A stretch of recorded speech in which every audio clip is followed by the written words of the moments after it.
musiknya.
Oleh calon presiden yang sudah kita tunggu-tunggu, boleh dong kita tepuk tangan dulu yang paling meriah untuk beliau yang sudah lama kita.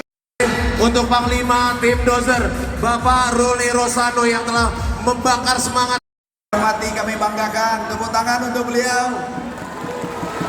Pak Aksa Mahmud, ini tokoh nasional, tokoh Sulawesi Selatan.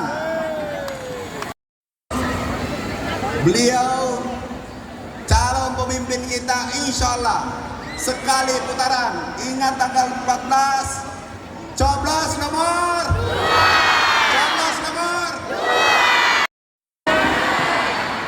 Prabowo Gibran. Jadi kenapa kita pilih Pak Prabowo?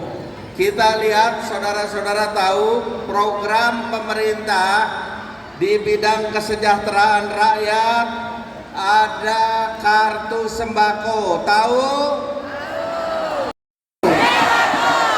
Agak kareba. Bismillahirrahmanirrahim. Assalamualaikum warahmatullahi wabarakatuh.